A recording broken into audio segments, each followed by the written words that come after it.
Hello students, तो स्वागत है आपका अपने चैनल मैथ्स तड़का पे। और लास्ट लेक्चर में ना हमने कुछ फॉर्म्स देखी थी, जो अपनी इनडिटरमिनेट फॉर्म्स हमने साथ पढ़ी थी, उसमें से हमारी कुछ बच गई थी, तो वो सब हमने देखी थी लास्ट टाइम। ठीक है, तो जिसमें हमने क्या क्या देखा था, 0 की पावर 0 फॉर्म देखी थी और इनफाइनाइट की पावर भी 0 फॉर्म हमने देखी थी। ठीक है, तो इसको सोल्व करने का तरीका भी हमने देखा था लास्ट टाइम कि लॉग ले लेना है और लॉग लेके दोनों की लिमिट निकाल लेनी है दोनों तरफ से, और फिर लॉग की जो भी वैल्यू आए, जैसे मान लो अगर लॉग ऑफ समथिंग, अगर लॉग हमने माना कि जो क्वेश्चन की जो लिमिट आ रही थी वो एल आ रही थी। ठीक है, तो हमने जब लास्ट में निकाला तो लॉग एल की वैल्यू निकालते हैं हम, और अगर लॉग एल की वैल्यू अगर 0 आ जाती है तो इसका मतलब एल की जो वैल्यू है वो 1 हो जाएगी। लॉग एल की वैल्यू अगर 2 आ जाती है तो इसका मतलब हुआ कि एल की वैल्यू जो है वो ई स्क्वायर हो जाएगी। तो ऐसे हम आसानी से लिमिट निकाल सकते हैं। ठीक है, और इसके बाद हमने कुछ क्वेश्चंस की प्रैक्टिस भी की थी लास्ट टाइम, तो वो हम देख ही चुके हैं ऑलरेडी। ठीक है, तो आज हम अपनी प्रैक्टिस को कंटिन्यू करते हैं, और मैंने लास्ट लेक्चर में भी बोला था कि अब हमारा जो लेक्चर रहेगा वो प्योरली लिमिट्स की प्रॉब्लम सॉल्व करेंगे। तो मोस्ट प्रोबेबली तो हम ट्राई करेंगे आज ख़त्म हो जाए, अगर आज ख़त्म नहीं होता है तो नेक्स्ट लेक्चर भी हमें प्रॉब्लम्स का ही लेना होगा। ठीक है, चलो देख लेते हैं प्रॉब्लम्स फिर। तो लास्ट टाइम ना मैंने आपको एक क्वेश्चन भी दिया था सॉल्व करने के लिए, और क्वेश्चन क्या था कि limit of x tends to 1 plus a x plus b x square की power c to the power x minus 1। ठीक है, और अपने को a b c पे कंडीशन निकालनी है। ठीक है, तो सबसे पहली बात तो मैंने आपको लास्ट टाइम हिंट भी दी थी कि ये जो फॉर्म बन रही है 1 की पावर इन्फिनिटी टाइप फॉर्म बन रहा है, क्योंकि 1 की पावर इन्फिनिटी फॉर्म जब बनता है तभी हमारे पास e की पावर में हम कुछ लिखते हैं, लिमिट चढ़ता है। ठीक है, और यहाँ पे कुछ लिखा हुआ भी है कि इसका जो आंसर आ रहा है वो 3 आ रहा है। ठीक है, तो सबसे पहली चीज़ तो ये कि ये अंदर जो पार्ट है ये बनना चाहिए अपना क्या, 1 की पावर इन्फिनिटी फॉर्म। ठीक है, तो सबसे पहली चीज़ इसमें फॉर्मूला क्या लगेगा वो लिख के दिखा देता हूँ पहले तो मैं, कि फॉर्मूला लगेगा क्या। फॉर्मूला ये लगेगा भाई कि limit x tending to a f x to the power g x, और जहाँ पे ये फॉर्म क्या बन रही होगी 1 to the power infinity form. इसका मतलब क्या हुआ कि जब x टेंडिंग टू a होगा तो एफ एक्स 1 को टेंड कर रहा होगा, और x टेंडिंग टू a होगा तो जी एक्स इसको टेंड कर रहा होगा इनफाइनाइट को। ठीक है, तो यहाँ से जब इसका जो हम लिमिट निकालते हैं वो कैसे निकालते हैं, limit of x tending to a g x into f x minus 1, ऐसे हम इसके लिमिट निकालते हैं। ठीक है, तो सबसे पहली बात तो हमने बोला कि ये 1 को टेंड करना चाहिए, तो इसका मतलब ये वाला जो पार्ट है ये 1 को टेंड करना चाहिए। तो यहाँ पे देखो limit x tending to 1 plus a x plus b x square, कितनी लिमिट आ गई इसकी 1 प्लस ए प्लस बी। अब ये टेंड किसको करना चाहिए 1 को, इसका मतलब ये होगा कि a प्लस बी की जो वैल्यू हो कितनी होनी चाहिए 0। ठीक है, कोई डाउट कोई संदेह इसमें नहीं सर। अब इसकी लिमिट निकालो। अब इसकी लिमिट निकालेंगे तो कैसे निकालते हैं सर हम लिमिट आती है e to the power limit of x tending to, जो है यहाँ पे 1 है तो 1 लिख लिया। अब हम कहते हैं जी एक्स यहाँ पे क्या है c अपॉन एक्स माइनस 1। ठीक है सर, यहाँ तक कोई दिक्कत नहीं है। आगे एफ एक्स माइनस 1, तो इसमें से 1 घटाना है, मतलब कि a x plus b x square घटेगा, कोई दिक्कत कोई परेशानी। और ये लिमिट जो है ये सॉल्व करने पे कितनी आनी चाहिए 3 आनी चाहिए। ठीक है, कोई दिक्कत कोई परेशानी यहाँ तक नहीं सर, सब बढ़िया चल रहा है एकदम टनाटन। ठीक है, अब देखो सबसे पहली चीज़ तो ये limit x tending to 1 a, इसी चलो बाहर ही रखते हैं,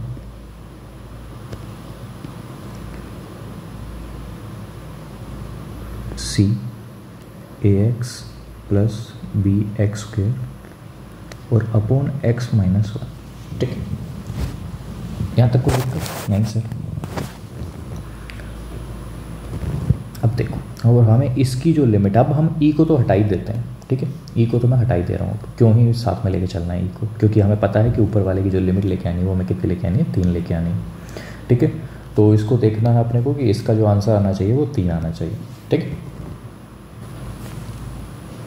तो देखो भाई सबसे पहली चीज़ क्या है, अपने को अपने पास एक कंडीशन है कि a प्लस बी की वैल्यू कितनी है 0 है। ठीक है, अब a प्लस बी की वैल्यू 0 है तो मैं एक काम कर लेता हूँ यहाँ पे कि a की जगह मैंने माइनस बी रख दिया। अब जैसे ही मैंने माइनस बी रखा यहाँ पे तो ये बन गया बी एक्स स्क्वायर, तो यहाँ पे था ही, और ये बन जाएगा अपना माइनस का बी एक्स। ठीक है, अपॉन में एक्स माइनस 1 तो है ही, और इसकी लिमिट लेके आनी है अपने को 3। ठीक, अब देखो कुछ कॉमन दिख रहा है क्या ऊपर आप लोगों को, नहीं दिख रहा है तो दिखना चाहिए भाई, कॉमन तो लेना आना ही चाहिए यार। दिख रहा है सर, दिख रहा है, बिल्कुल दिख रहा है। तो देखो अब कॉमन जैसे आपने निकाला ना, तो आपके जो ज्ञान चक्षु हैं वो खुल जाने चाहिए। तो क्या कैसे खुलेंगे सर? क्योंकि x-1 ऊपर भी दिख रहा है, x-1 हमें नीचे भी दिख रहा है, तो हम क्यों सामान लेके घूम रहे हैं? कैंसिल कर देते दोनों को। ठीक है सर। अब ऊपर देखो अपना क्या हो गया, limit x tending to 1 cbx is equals to 3। x का लिमिट तो ऑलरेडी 1 लिखा हुआ है, तो अपना आंसर कितना आ गया यहाँ से, bc की वैल्यू 3 आ गई। तो अपना जो पूछा था क्वेश्चन में कि कंडीशन निकालो ए बी सी पे, तो कंडीशन है क्या क्या भाई अपने पास कि a प्लस बी जो है वो 0 होना चाहिए, जो हम पहले ही निकाल चुके हैं, और बी सी की वैल्यू कितनी होनी चाहिए, 3 होनी चाहिए। ये दो कंडीशन है, यही निकालना था अपने को। ये बड़े ही आसानी से हमने निकाल लिया, इसमें कोई दिक्कत आई नहीं होगी आप लोगों को। ठीक है, समझ गए? कोई दिक्कत कोई परेशानी? इसमें आसान क्वेश्चन था, इतना कुछ था नहीं क्वेश्चन में, बस आपको ये पता चल जाना चाहिए कि हमें यूज़ क्या करना है, और ये प्रैक्टिस के साथ आ ही जाएगा, और प्रैक्टिस में करा ही रहा हूँ। ठीक है, चलो नेक्स्ट प्रॉब्लम देखते हैं। तो नेक्स्ट प्रॉब्लम है अपने पास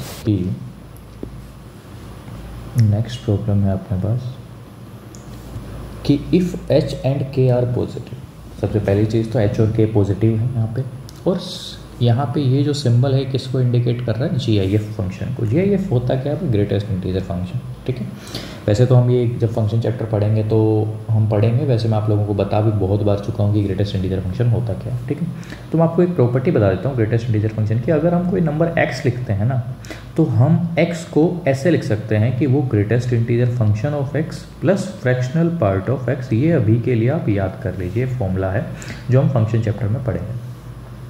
ठीक है, फंक्शन चैप्टर में पढ़ा जाएगा ये, अभी के लिए आप याद कर लीजिए। जैसे सैम्पल के तौर पे अगर मैं पढ़ाऊँ तो जो फ्रैक्शनल, ये सिंबल होता है फ्रैक्शनल पार्ट ऑफ फंक्शन का, और फ्रैक्शनल पार्ट का जो फंक्शन की जो वैल्यू होती है वो 0 से 1 के बीच में आती है। ठीक, तो ध्यान से देखिएगा कि मैंने जो सिंबल लगाया है वो कैसे लगाया है कि भाई 0 पे तो क्लोज ब्रैकेट है और 1 पे ओपन ब्रैकेट है। ठीक है, तो ये आप देखिएगा, ऐसा नहीं है कि मैंने गलती से लगा दिया, अलग अलग जानबूझ के लगाया। ठीक है, तो यहाँ पे सबसे पहली चीज़ तो ये लिखा हुआ है कि ये कौन सा फंक्शन है, ग्रेटेस्ट इंटीजर फंक्शन है। ठीक है, तो यहाँ से देखो ये ग्रेटेस्ट इंटीजर फंक्शन जो है, इसकी वैल्यू मैं ऐसे लिख सकता हूँ कि greatest integer function is equals to x minus fractional part of x। ठीक, कोई दिक्कत इसमें नहीं सर, सब बढ़िया एकदम टनाटन। अब देखो, तो यहाँ ऊपर से, क्योंकि तो x के लिए लिखा है मैंने, ऐसे ही मैं k/x के लिए भी लिख सकता हूँ। तो k/x में क्या हो जाएगा, यहाँ पे जहाँ भी x लिखा हुआ वहाँ पे k/x लिख देना है, बस इतना ही अंतर है, बाकी कुछ चेंज नहीं होगा।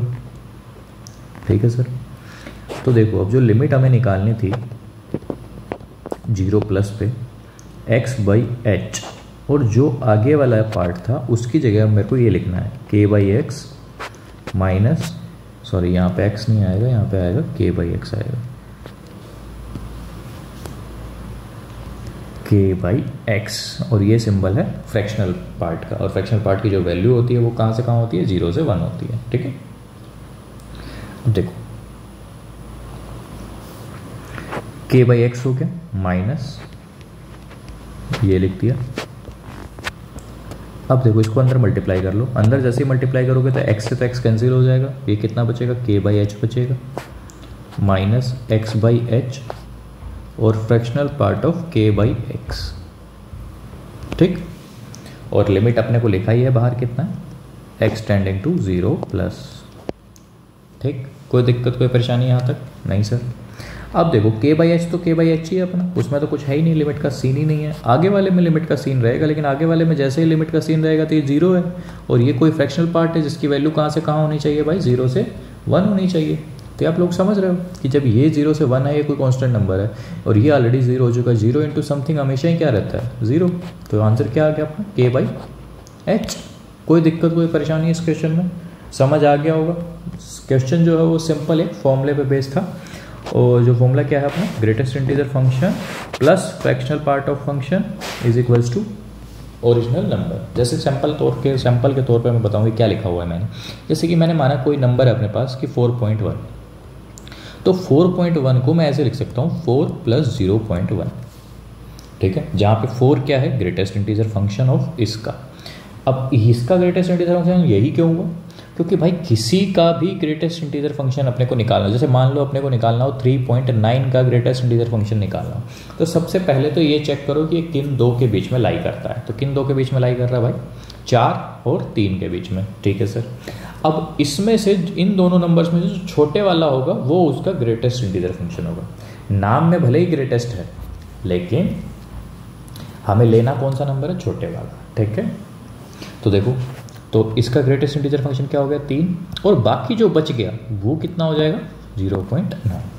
वो हो जाएगा फ्रैक्शनल पार्ट, क्योंकि फ्रैक्शनल पार्ट की तो कंडीशन यही है कि ये 0 और 1 के बीच में रहता है। 0 पे इक्वलिटी है, ठीक है, 1 पे इक्वलिटी नहीं है। समझ गए होगे। ऐसे ही अगर कोई नेगेटिव में पूछ ले, तो नेगेटिव में जैसे मैं मान लेता हूँ माइनस का 1.1, अब ये किस किस के बीच में लाई कर रहा है?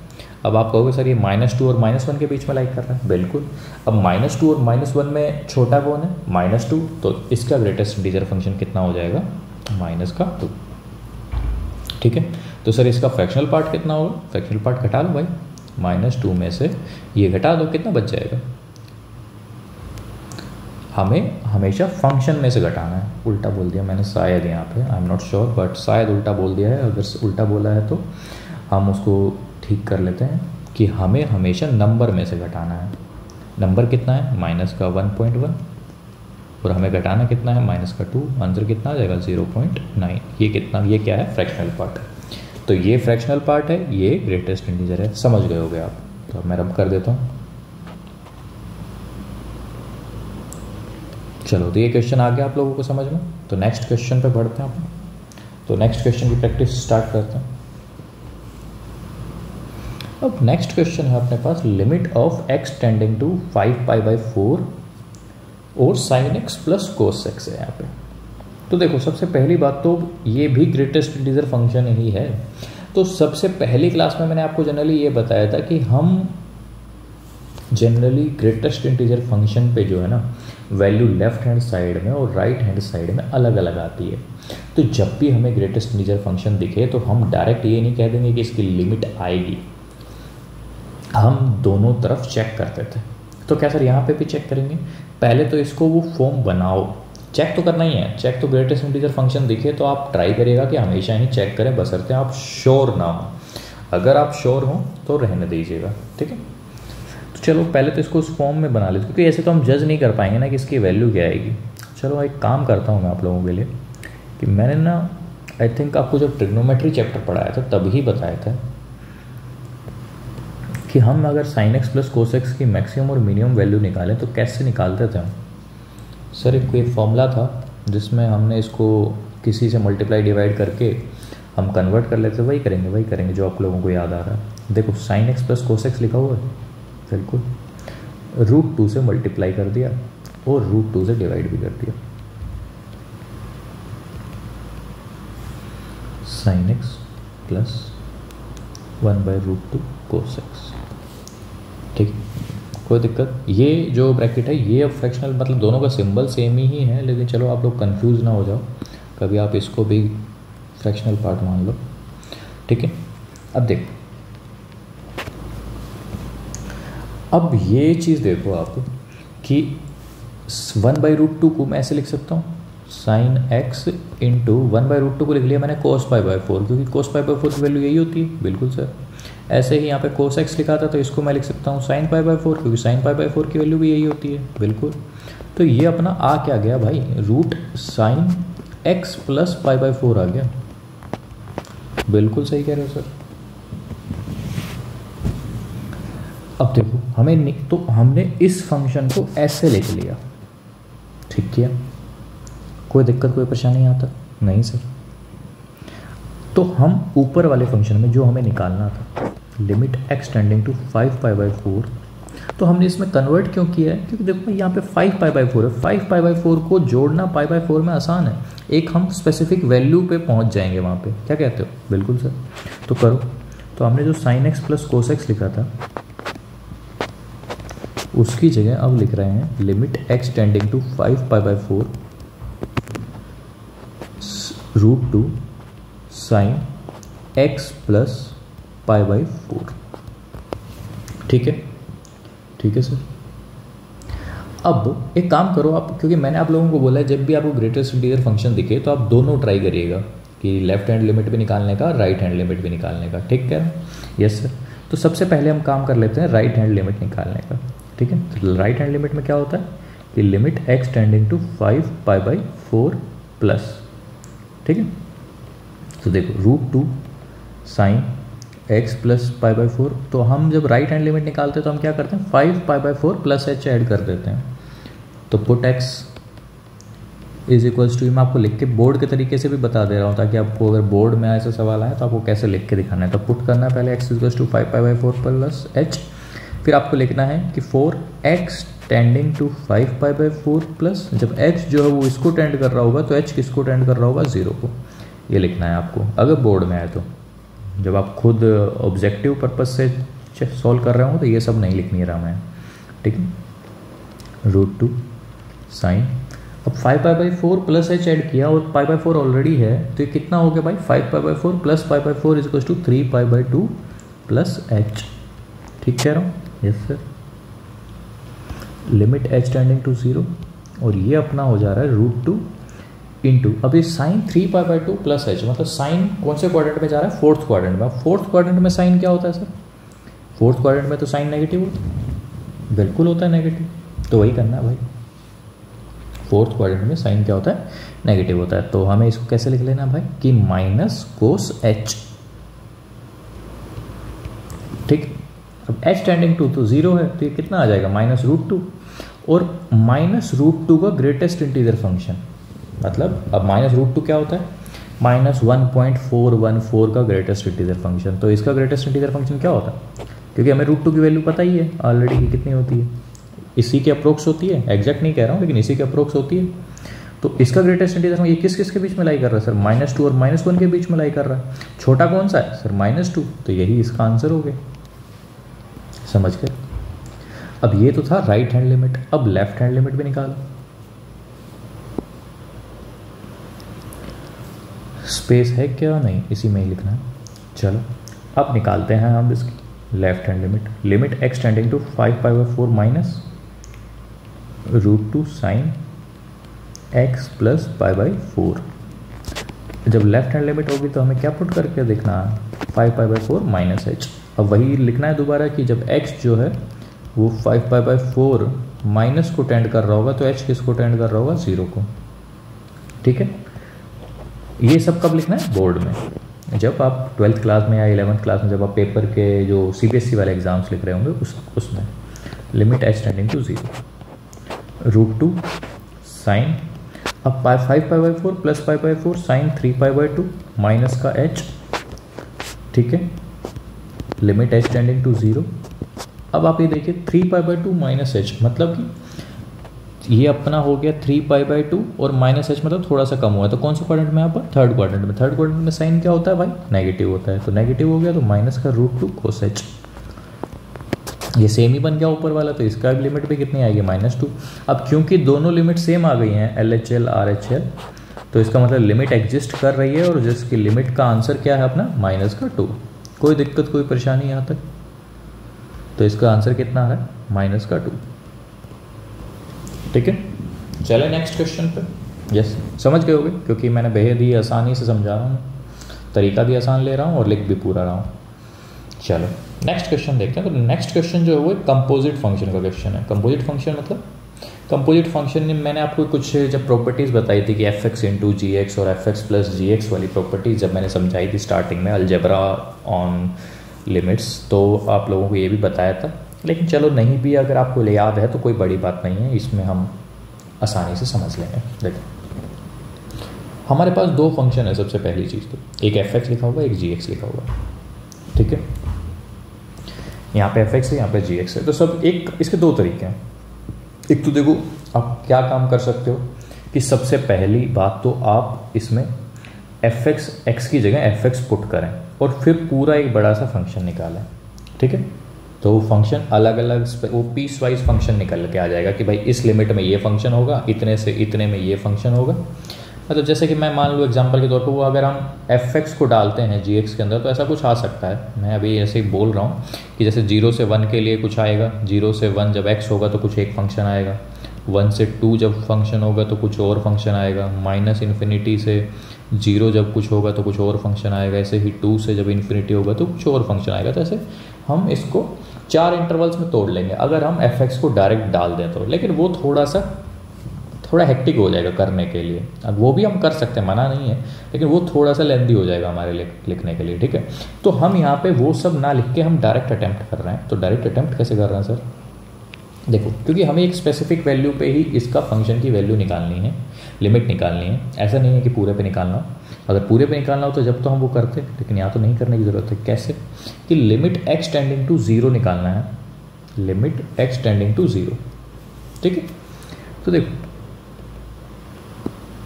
Limit x tending to 0 g of f(x), ठीक है। तो सबसे पहली चीज़ तो हम x की जगह रखेंगे ना लिमिट को, तो मतलब सबसे पहला काम क्या रहेगा, अपने को f(x) की लिमिट निकालनी होगी, ठीक है।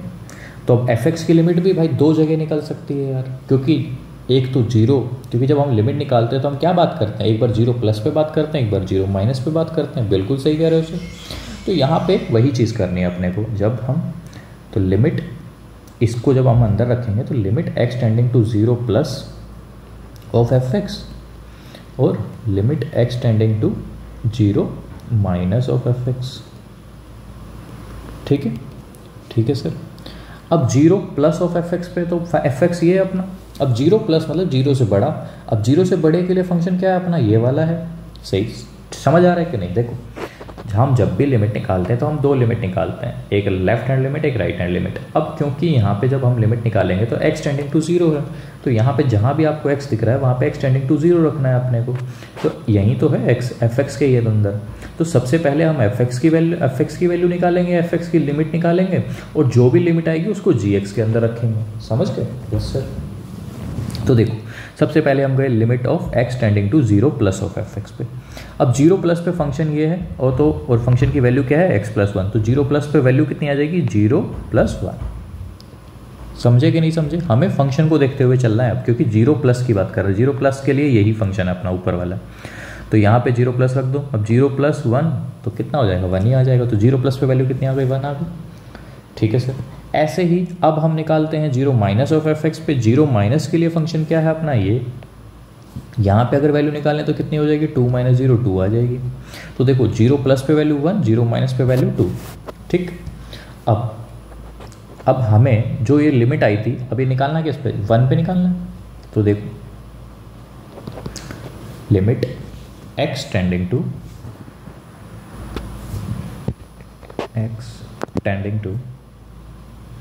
अब देखो, क्योंकि हम यहाँ पे g ऑफ f(x) की बात करेंगे। अब f(x) की वैल्यू तो 1 और 2 लिखी है हमने, तो सर क्या एग्जैक्ट वैल्यू 1 और 2 आई है क्या? एग्जैक्ट नहीं आई है भाई, लिमिट आई है। अब तो हमें सबसे, क्योंकि यहाँ पे जो है वैल्यू 1 से छोटे के लिए अलग फंक्शन है, 1 से बड़े के लिए अलग फंक्शन है, तो हमें यहाँ पे एग्जैक्ट वैल्यू देखनी पड़ेगी कि क्या आ रही है। तो देखो, एग्जैक्ट वैल्यू चेक करो कितनी आ रही है। देखो भाई, यहाँ पे फंक्शन था x प्लस 1 और यहाँ 0 प्लस h रखना है अपने को। तो जब हम इसके अंदर, मैं आपको लोगों को लिखने के लिए समझाने के लिए लिख रहा हूँ कि क्या करना है। देखो, 1 प्लस 0 प्लस h, मतलब 1 में कुछ हमने h जोड़ा है, तो ये जो वैल्यू आ रही होगी ये 1 प्लस आ रही होगी, मतलब 1 से थोड़ा सा ज़्यादा ही है, ठीक है। समझ गए? क्योंकि जब हम x की जगह 0 प्लस h रख रहे हैं तो ये कितना बन रहा है, 1 प्लस h, तो 1 से थोड़ी ज़्यादा ही है, ठीक है। अब सेम चीज़ यहाँ पे भी बात करूँ, क्योंकि फंक्शन 2 पे भी जो है वो अलग अलग आ रहा है, 2 से छोटे के लिए अलग, 2 से बड़े के लिए अलग। तो यहाँ पे 2 के लिए भी चेक करना पड़ेगा अपने को, समझे कि नहीं? ठीक है सर। तो देखो, अब 0 माइनस f(x), तो x है यहाँ पे, तो यहाँ पे हमें x की जगह क्या रखना है, 0 माइनस h रखना है। सबसे पहली बात तो x की जगह हमें क्या रखना है, 0 माइनस h। 0 माइनस h रख दिया है मैंने। चलो मैंने दोबारा लिख देता हूँ, नहीं ये थोड़ा सा आप लोगों को वो लगेगा, क्योंकि आप कंपोजिट फंक्शन पहली बार देख रहे हैं इसलिए। देखो, हमने क्या रखना है, 0 माइनस h रखना है, ठीक है। अब ये बनेगा क्या, 2 माइनस 0 प्लस h। तो 2 में कुछ h जुड़ रहा है, मतलब कि ये क्या आ रहा है, 2 प्लस आ रहा है। समझ गए? कोई दिक्कत, कोई परेशानी यहाँ तक? नहीं सर। अब देखो, ये तो हमने f(x) तो निकाल लिया दोनों तरफ, 0 माइनस पे भी निकाल लिया, 0 प्लस पे भी निकाल लिया। अब निकालते हैं g। तो limit x tending to 0 g of f(x). अब हम यहाँ पे जो 0 लिख रहे थे वो फिक्स कर लेते हैं कि 0 प्लस ले रहे हैं पहले, ठीक है, क्योंकि हम चेक भी कर रहे हैं लिमिट एग्जिस्ट करेगी कि नहीं करेगी। तो जीरो प्लस की बात करिए, जब एफ एक्स, अब ये क्या करना है हमें, अंदर डालना है, तो अंदर डाला तो मतलब कि एक्स की जगह जीरो प्लस रखना है। जब x tending to zero plus है तो एफ एक्स की वैल्यू कितनी थी, वन प्लस, तो ये कितना आ जाएगा भाई, जी ऑफ वन प्लस। ठीक, या इसको आप ऐसे भी लिख सकते हो, limit of x tending to one plus of g x. तो अब यहाँ पे ऐसे भी चलेगा, वन से बड़े के लिए, वन से बड़े के लिए ये वाला फंक्शन है, देखो वन से बड़े के लिए ये वाला फंक्शन है, तो इसके अंदर रखना है अपने को। तो देखो जो अपना फंक्शन है वो क्या लेना है, x square minus two x minus two, और उसके अंदर रखनी क्या है, वन प्लस, तो यहाँ पे वैल्यू रख दो, वन माइनस टू कितनी आ गई, माइनस का थ्री आ गई। ठीक है, ऐसे ही एक बार हम लेफ्ट हैंड लिमिट भी लेंगे। अब लेफ्ट हैंड लिमिट जब हम लेंगे तो देखो अब ये क्या बन जाएगा भाई, जी limit x tending to zero minus of f x. ठीक है सर, अब zero minus of f x तो हमने यहाँ पे निकाला है, कितना है, टू प्लस आ रहा है सर। अब टू प्लस के लिए फंक्शन देखो क्या है, टू प्लस के लिए फंक्शन है, टू से बड़े के लिए एक्स माइनस फाइव है सर, दिख रहा है आप लोगों को, x माइनस फाइव है सर बिल्कुल, और टू प्लस रखना है, टू प्लस को हम क्या लिख देते हैं, टू प्लस एच, तो अभी कितना आ गया, माइनस थ्री आ गया। तो भाई अब सोचने वाली बात यह है कि ये भी माइनस थ्री आया है, ये भी माइनस थ्री आया है, इसका मतलब लिमिट तो एग्जिस्ट कर रही है, कर रही है कि नहीं कर रही है, तो लिमिट एग्जिस्ट कर रही है। L H L R H L जो है वो माइनस का थ्री आया है, तो हम जो लिमिट अपने से पूछी थी उसका आंसर लिख देते हैं, जो limit x tending to zero g of f x जो है वो कितना आ गया, माइनस का थ्री आ गया। तो हो सकता है कभी कभी आपको कंपोजिट फंक्शन की भी लिमिट निकालनी पड़े, तो मैंने आप लोगों को ये भी समझा दिया है, आगे समझ। चलो नेक्स्ट प्रॉब्लम, नेक्स्ट प्रॉब्लम है अपने पास कि यदि xn जो है वो वन है, xn की वैल्यू ही दी हुई है, xn वन नहीं होना चाहिए, आई थिंक ये xn ही अगर वन हो गया तो फिर हम लिमिट ही क्या निकाल रहे हैं, ये शायद x वन होना चाहिए। चलो एक मिनट, अगर अच्छा ये t लिखा हुआ है, xn की वैल्यू भी लिखी हुई है, xn नहीं होना चाहिए भाई, x वन होना चाहिए, क्योंकि xn ही लिख दिया डायरेक्ट, तो फिर हम लिमिट निकाल ही क्यों रहे हैं भाई, xn नहीं होगा, x वन होगा। ठीक है, x वन है, xn नहीं है, देखो x वन जो है वो वन है, और xn प्लस वन जो है वो दिया हुआ है बराबर four plus three xn plus three plus two x n. ठीक है, अब देखो सबसे पहली बात तो इसने लिखा है कि limit n tending to infinity है। ठीक, अपने पास जो एक्सप्रेशन है वो क्या है, xn plus one is to four plus three x n upon three plus two x n. ठीक है, एक काम करता हूँ सबसे पहले तो, क्योंकि मुझे इन्फिनिटी के लिए ही बात करनी है, मैं दोनों तरफ लिमिट ले लेता हूँ, limit n tending to infinity x n plus one और limit n tending to infinity four plus three x n upon three plus two x n. ठीक, यहाँ पे रखा हमें limit n tending to infinity x n plus one. अब ये अपना हो जाएगा, ये लिमिट ऊपर लगा देता हूँ क्योंकि n के लिए ही लग रही है, तो three into limit of n tending to infinity x n three plus two limit n tending to infinity x n. ठीक है, अब क्योंकि बात ही इन्फिनिटी के लिए हो रही है तो मैं ये कह सकता हूँ भाई कि limit n tending to infinity of x n जो ऊपर लिखा है और limit n tending to infinity of x n plus one दोनों बराबर ही होंगे। कैसे सर, देखो भाई n जब इन्फिनिटी को टेंड कर रहे थे क्या है, x इन्फिनिटी, n यहाँ पे इन्फिनिटी को टेंड कर रहा है, ये भी क्या है, x टू इन्फिनिटी, तो हम कह सकते हैं ना भाई ये दोनों सेम ही है। बिल्कुल सर, तो इन दोनों को मैंने मान लिया कि t है, क्योंकि t ही लिखा हुआ ऊपर, समझ गए। यस सर, तो अब ये देखो यहाँ पे मैंने t रख दिया इसकी जगह, और is equals to four plus three t upon three plus two t, solve कर लो। अच्छा सर, ये तो क्वाड्रेटिक बन गई, बिल्कुल। अच्छा ये सर थोड़ा नया क्वेश्चन था, नया नहीं है ये, आप लोगों को आना चाहिए, ऐसे क्वेश्चन भी पूछे जा सकते हैं। ठीक है, जैसे ऊपर एक नया क्वेश्चन था कंपोजिट फंक्शन का, वैसा भी पूछा जा सकता है, कुछ कह नहीं सकते। थ्री टी से three t cancel, two t square जो है वो फोर है,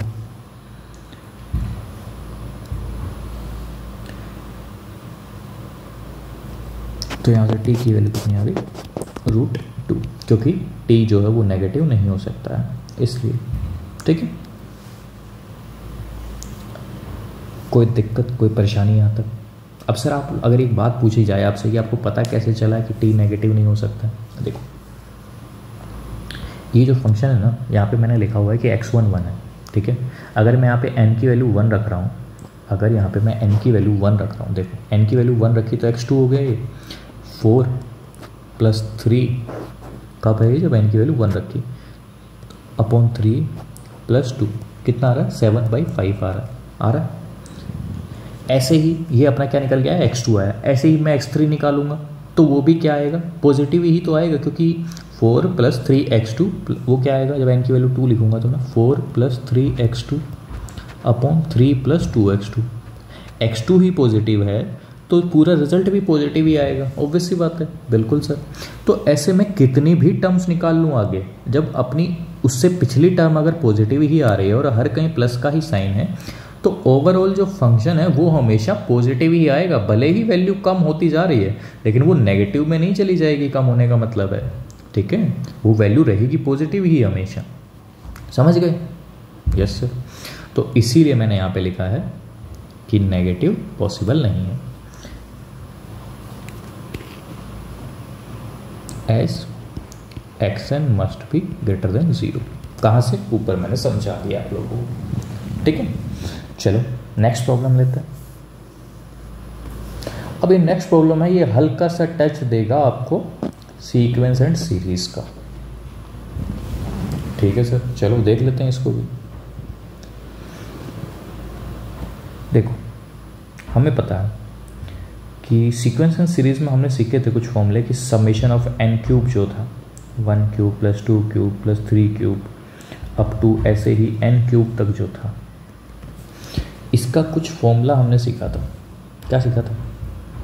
कि n × n + 1/2 और पूरे का होल स्क्वायर, ये होता था इसका फॉर्मूला।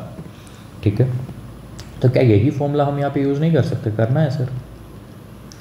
देखो क्या आ जाएगा ये n, अब ये होल स्क्वायर है तो n × n + 1/2 पूरे का होल स्क्वायर। ये नॉर्मल ब्रैकेट है, ये करली ब्रैकेट नहीं है। ठीक है, नहीं सॉरी, करली ब्रैकेट है, ये फ्रैक्शनल पार्ट नहीं है। 4n8 + 1। ठीक, यस सर। अब देखो limit n tending to infinity. अब ये ऊपर वाला तो बन गया n² और ये भी अपना बन जा रहा है। एक काम करता हूँ, इसको अभी n + 1 का होल स्क्वायर ही रखता हूँ और जो 2 का स्क्वायर आएगा वो 4 आएगा। अब यहाँ से मैं एक काम करता हूँ, पहले n की पावर 8 बाहर निकालता हूँ। जब n की पावर 8 स्क्वायर रूट से बाहर आएगा तो क्या बन जाएगा भाई? n की पावर 4 बन जाएगा। बिल्कुल, यहाँ पे 4 तो है ही और 1/n की पावर 8 हो गया। ठीक है, कोई दिक्कत नहीं है यहाँ। अब भाई क्योंकि नीचे n की पावर 4 है तो मैं एक काम करता हूँ, यहाँ से भी n बाहर निकालता हूँ। तो n बाहर आएगा तो ऊपर स्क्वायर है तो टोटल क्या बाहर आ जाएगा? n की पावर 4 हो जाएगी, क्योंकि n² ऑलरेडी है और n² यहाँ से आएगा तो ये बन जाएगा 1 + 1/n का होल स्क्वायर। 4n4 4 + 1/n की पावर 8 और लिमिट अपना चल ही रहा है कितना? n tending to infinity. ठीक है सर। अब देखो ये तो कैंसिल हो गया, बचा क्या यहाँ पे?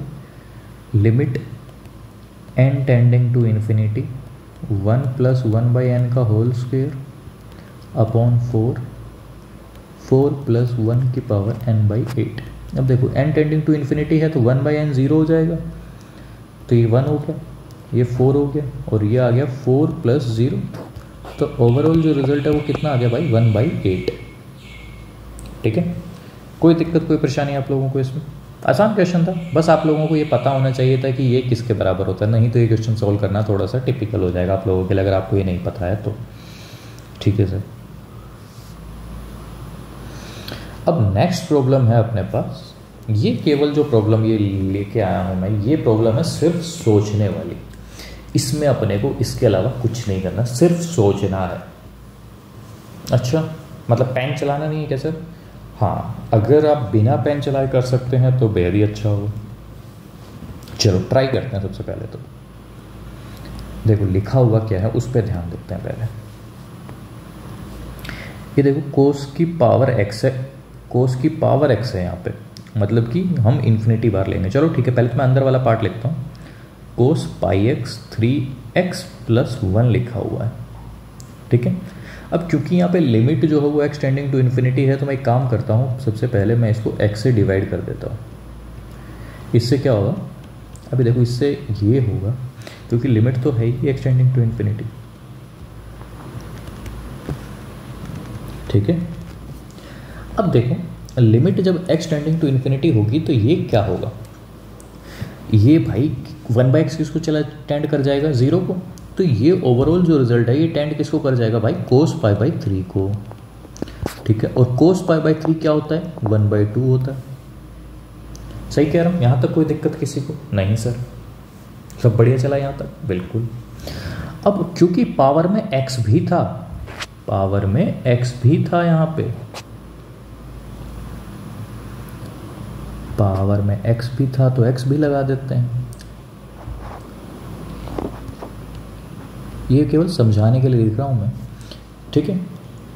क्योंकि limit x tending to infinity था तो 1/2 का पावर x, ये क्योंकि वैसे तो हमें रियलिटी में साथ साथ में ही एकदम लिमिट लेनी है, ऐसे अलग अलग नहीं करने, लेकिन मैं आप लोगों को समझाने के लिए लिख रहा हूँ कि अब ये बन क्या गया भाई, 1/2 का पावर इन्फिनिटी, ठीक है, 1/2 का पावर इन्फिनिटी।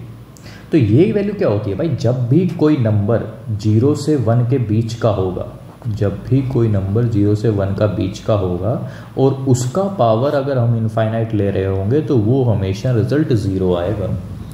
दोबारा बोलता हूँ, मैंने क्या बोला, जब भी कोई नंबर 0 से 1 के बीच का होगा उसका पावर हम इनफाइनाइट लेंगे तो वो लिमिट हमेशा 0 को ही टेंड करेगी, ठीक है। तो इससे हमें यह पता चलता है कि इसकी जो लिमिट आएगी वो क्या आएगी, 0 आएगी। तो इसमें हमें कुछ सोचना नहीं था, बस हमें ये पता होना चाहिए था कि अगर कोई भी नंबर 0 और 1 के बीच का है और उसकी पावर अगर हमें लेनी है तो वो 0 होता है, ठीक है। अब सर ये हुआ कैसे कि मतलब जो इनके बीच का नंबर होगा अगर हम उसको इनफाइनाइट टाइम मल्टीप्लाई कर रहे हैं तो वो 0 को टेंड कर जाएगा, ये कैसे होगा।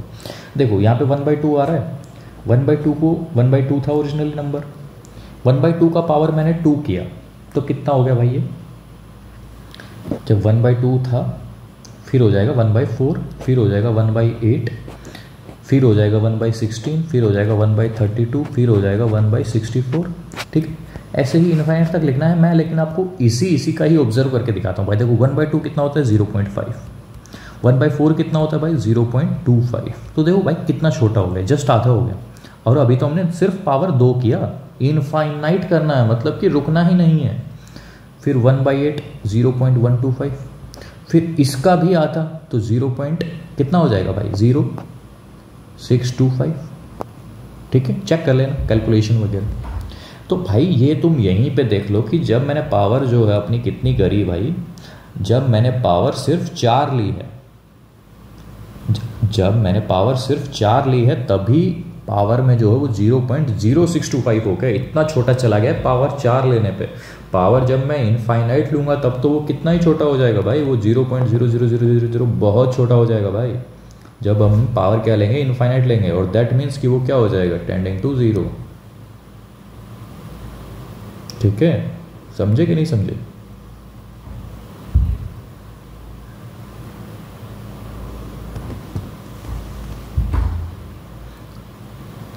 तो भाई यहीं से हमें पता चल रहा है कि जो भी अगर 0 से 1 के बीच का नंबर होगा वहाँ पे हमेशा जो लिमिट है वो 0 को ही टेंड करेगी, अगर पावर कितना होगा, इनफाइनाइट होगा। समझ गए होगे, ठीक है। ये क्वेश्चन भी थोड़ा आप लोगों के लिए हो सकता है नया हो, क्योंकि ऐसे क्वेश्चन आपने देखे नहीं होंगे, ठीक है। तो अभी कितने क्वेश्चन बच गए, 1 2 3 4, अभी तो बच रहे हैं भाई, काफ़ी बच रहे हैं अभी तो, आज तो नहीं हो पाएगा ये। तो चलो इसके आगे की प्रॉब्लम्स हम फिर नेक्स्ट ही लेक्चर में करते हैं, ठीक है। और अभी हमारा एक सैंडविच थ्योरम बची हुई है, इसके बाद सैंडविच थ्योरम लेंगे और फिर अपनी लिमिट्स कंप्लीट हो जाएगी, फिर हम कंटिन्यूटी पे चलेंगे। ठीक है, चलिए, थैंक यू।